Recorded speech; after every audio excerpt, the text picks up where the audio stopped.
começar falando então dessa preparação inicialmente. Daqui a pouquinho vamos trazer mais informações também sobre o balanço. Foi divulgado ontem, no finalzinho da noite, né, por volta de 9h30 da noite, o Atlético divulgando o seu balanço financeiro de 2025. Mas no campo, Thiago, o Atlético meio que inicia e fecha, né? A preparação hoje. Iniciou, evidentemente, no início da semana, quando perdeu para o Flamengo no domingo, e aí começou a preparação para o compromisso contra o Cruzeiro em uma parte, outra parte focada no jogo da Sul-Americana, em que o Galo acabou também derrotado para o Cienciano no Peru por 1-0. Mas ficaram por aqui, Thiago, 10 jogadores. O momento é de pressão interna no trabalho do Barba, é de pressão externa pela situação na tabela. O Atlético é também hoje, vamos dizer assim, o porteiro da zona de rebaixamento do Campeonato Brasileiro.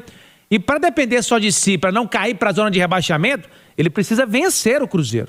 Porque o empate, dependendo do resultado no outro clássico, entre Santos e Palmeiras, pode colocar o Atlético na zona de rebaixamento. Então, é pressão sim de todos os lados e o Atlético mobilizado. Essa é a palavra, mobilizado para este clássico amanhã contra o Cruzeiro. Mobilização talvez que faltou no jogo contra o Flamengo, em que o Atlético acabou facilmente derrotado. Mas como é um clássico e que a cidade toda, o estado inteiro para, o Galo então dividiu a equipe em duas frentes e 10 jogadores continuaram trabalhando aqui com a equipe do Barba Domingues enquanto ele voltava lá do Peru. O Atlético chegou ontem por volta de 11 da noite aqui em Confins e agora então os jogadores fechando a preparação para o clássico nesta tarde de sexta-feira, feriadão.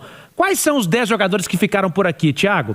Natanael, Juan, Lianco, Vitor Hugo, zagueiro, e Renan Lodge, Alan Franco, Maicon e Vitor Hugo meia. Na frente o Coelho e o Cassierra. São 10 atletas. E aí, faltando aí 2 atletas para completar esse time do Atlético. Por quê?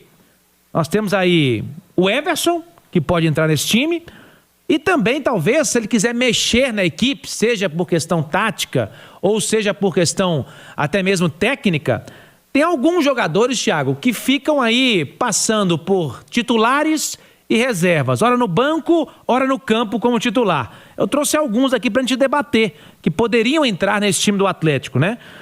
O Tomás Pérez, o Alexander, o Scarpa, o Bernard, o Dudu, o Renier, são atletas que podem entrar. Se 10 jogadores de linha ficaram por aqui, Thiago, falta o Everson entrar nesse time.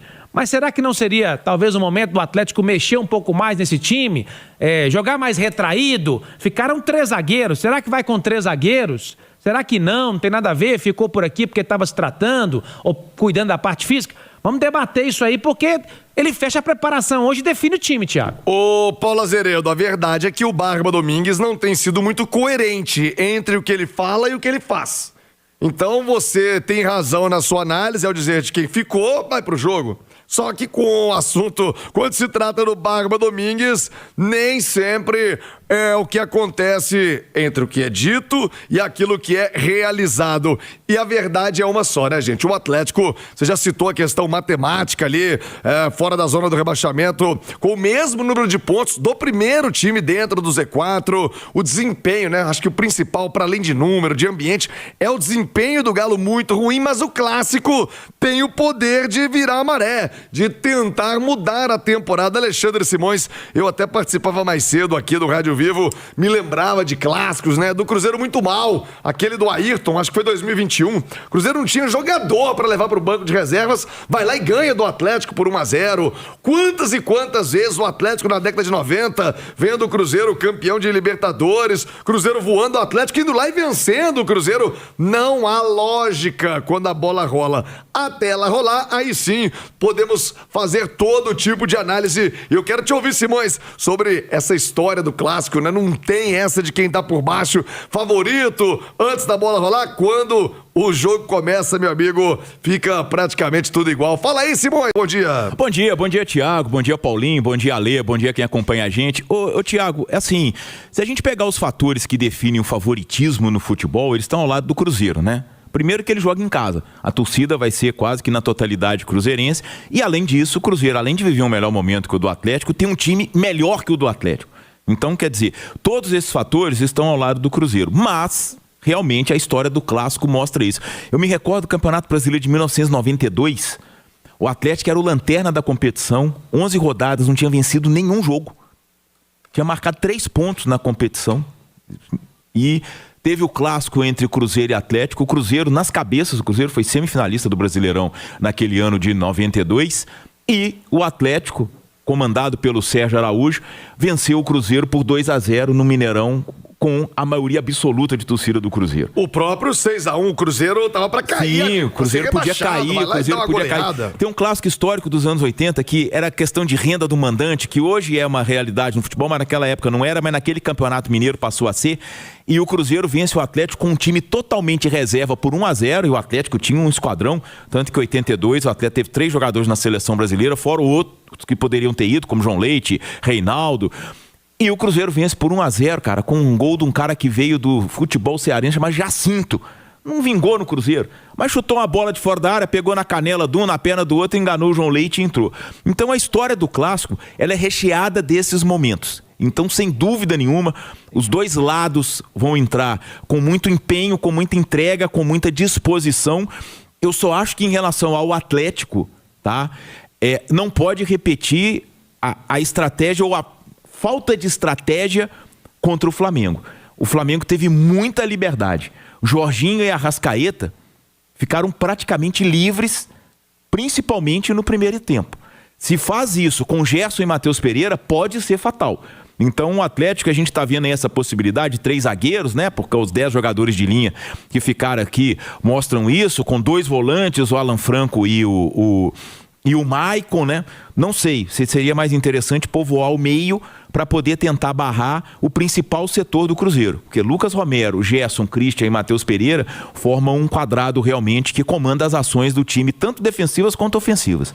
Eu quero ouvir também o Ale Oliveira, mas antes abraçar a galera. Você pode mandar aí no chat qual o clássico que você se lembra mais, né? Do time que tava mal, foi lá e venceu, que tava bem. Qual o clássico mais marcante na sua história, na sua vida? O chat tá liberado pra gente interagir também no YouTube, no Itatiaia Esporte, no Itatiaia Oficial. Você pode responder, claro, a pergunta do programa. Qual o único time ainda com 100%? O único time que venceu todos os jogos na Libertadores, time brasileiro que ainda não perdeu na Liberta, participa com a gente.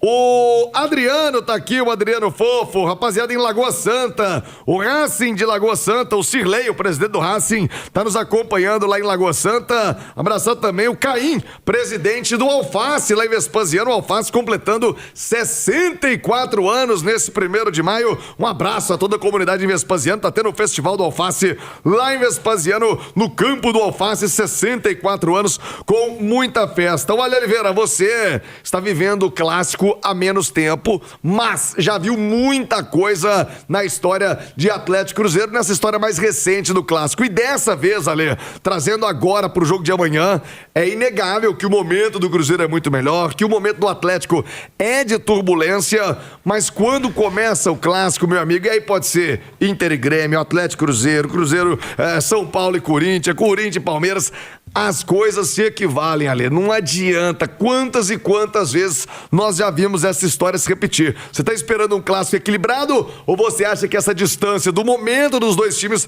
pode também prevalecer em campo, hein, Ale? Bom dia. Bom dia, viu, Tiagão, aos companheiros e todo mundo que nos consagra na rádio mais ouvida do Brasil. O que disse o Simões, né, do momento, né, que é muito favorável ao Cruzeiro, pegar o Campeonato Brasileiro, né, que é a competição de sábado, que é tanto jogo, né, tanta competição, Copa do Brasil, Sul-Americana, Libertadores, mas enfim, no Brasileiro, as últimas 3 partidas do Cruzeiro, 3 vitórias. As últimas 3 partidas do Atlético, 3 derrotas, né?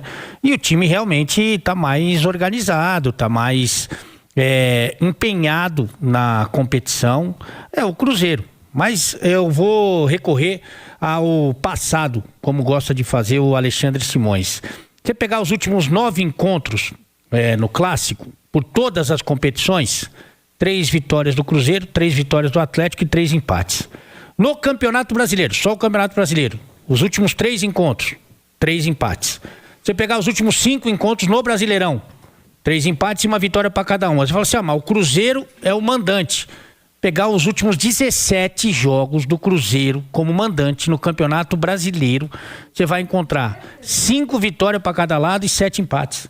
E nesse retrato que eu peguei aqui, que me foi conveniente para mostrar o equilíbrio, teve muitos momentos em que o Atlético era melhor e outros que o Cruzeiro era melhor. E você vê que o equilíbrio continua, né? Então depende muito ali do estado de espírito, sabe, do tesão. Todos os jogadores envolvidos, eles sabem, ou deveriam saber pelo menos, né?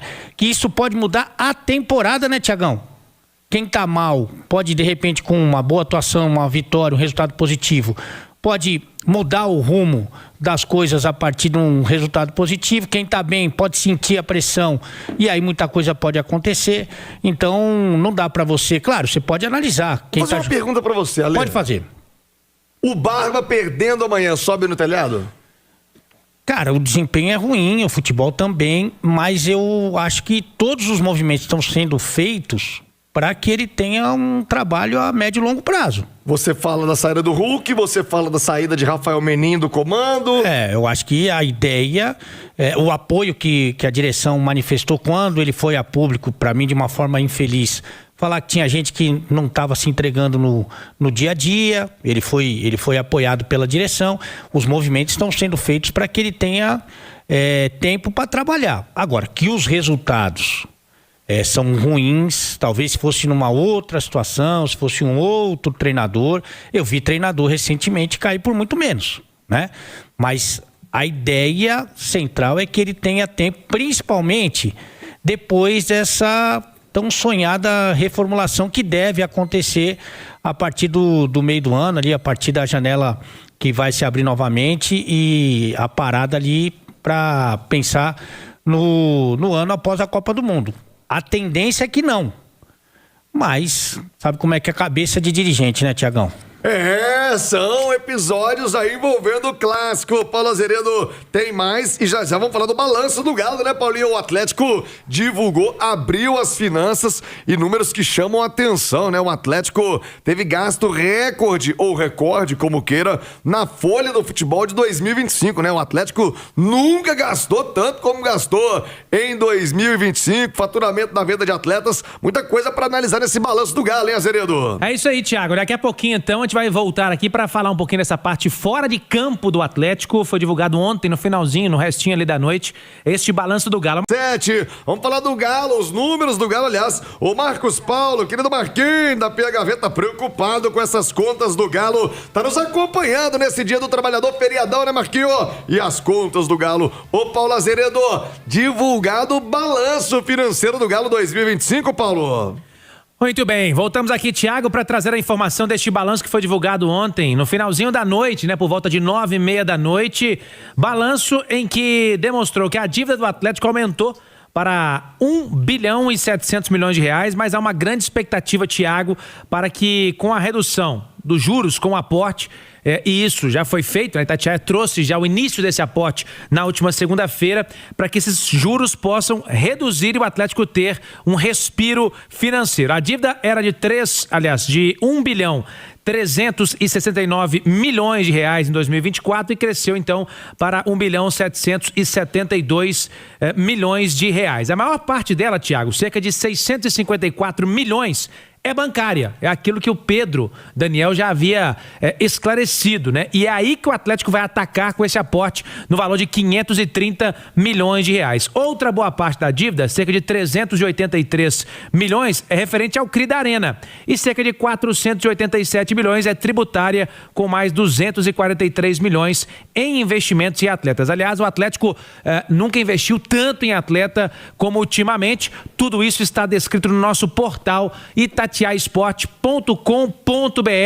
Só lembrando que o Atlético, na relação que nós temos aí com a receita, né, da dívida com a receita, ele diminuiu de 1,5x para 1,4, já que o Atlético teve um faturamento de quase 800 milhões de reais também. Então, Thiago, realmente o Atlético vai atacar aquilo que mais o deixa sem respirar financeiramente, que é a questão da dívida bancária. O Atlético paga aí, isso já foi dito pelos acionistas do clube, cerca de 250 milhões de reais por ano com a questão dos juros bancários. Então, atacando isso com esse aporte de 530 milhões, o Atlético espera poder rodar melhor, ter engrenagem melhor, para que possa financeiramente também respirar melhor, viu, Thiago? Ô, Simões, você pode questionar se o investimento foi certo ou errado, mas não dá pra dizer que não houve investimento, né? O Atlético gastou mais de 300 milhões de reais no futebol masculino pela primeira vez na história, superando, né, os 291 milhões